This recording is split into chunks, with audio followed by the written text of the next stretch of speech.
వర్తమానం ఎక్స్‌ప్రెస్‌కి స్వాగతం. ఈరోజు ప్రధాన వార్తల సమీక్ష.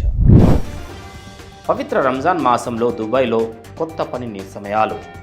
దుబాయ్ ప్రభుత్వం పవిత్ర రంజాన్ మాసంలో పని గంటలు తగ్గించి రిమోట్ వర్క్ విధానం ప్రకటించింది.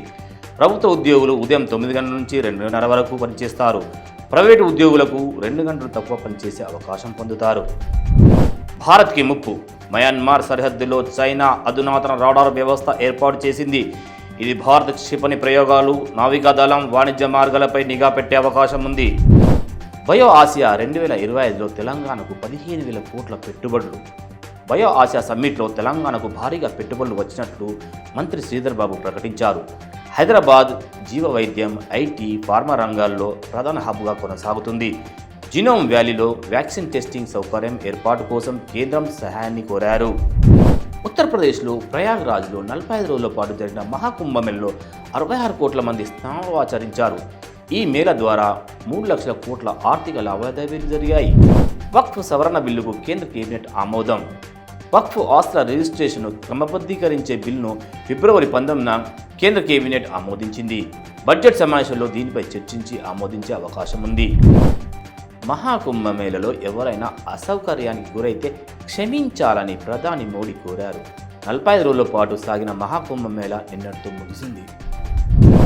తెలంగాణ రైజింగ్ను ఎవరు ఆపలేరు. సీఎం రేవంత్ రెడ్డి. తెలంగాణ, హైదరాబాద్ వేగంగా అభివృద్ధి చెందుతున్నాయని సీఎం రేవంత్ రెడ్డి తెలిపారు. కేవలం ఏడాదిలోనే భారీ పెట్టుబడులు వచ్చాయని, ఉద్యోగ కల్పనలో రాష్ట్రం నెంబర్ 1గా నిలిచిందన్నారు. తెలంగాణను $1 ట్రిలియన్ జీడీపీ రాష్ట్రంగా మారుస్తామని, హైదరాబాద్ రైజింగ్ ఆగదని స్పష్టం చేశారు. తెలంగాణకు 5 ప్రాజెక్టులు మద్దతు కోరిన సీఎం రేవంత్ రెడ్డి బుధవారం ప్రధాని మోడీని కలిసి రాష్ట్రానికి Hyderabad Bandar port, greenfield highway, Musi పునరుద్ధరణ, సెమీకండక్టర్ యూనిట్, 29 మంది కొత్త ఐపీఎస్ల కేటాయింపులను కోరారు.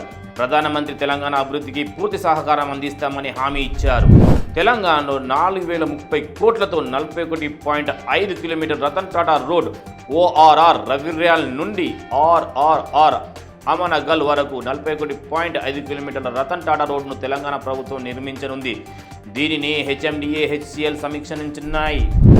దేశంలో తొలి ఇంటర్నెట్ అడిక్షన్ వ్యవస్థ నివారణ చికిత్స కేంద్రాన్ని ఢిల్లీలోని ఎయిమ్స్ ప్రాంగణంలో 11 కోట్ల వ్యయంతో ఏర్పాటు చేయనున్నారు. ఇది అధికంగా ఫోన్, ఇంటర్నెట్ వినియోగం వల్ల మానసిక సమస్యలు ఎదుర్కొనే వారికి చికిత్స అందిస్తుంది. ఈ వార్తలు ఇంతటితో సమాప్తం. మరిన్ని హాట్ టాపిక్స్ కోసం వర్తమానం ఛానల్ని లైక్, షేర్, సబ్స్క్రైబ్ చేయండి. మీ అభిప్రాయాలను కామెంట్ రూపంలో తెలియజేయండి.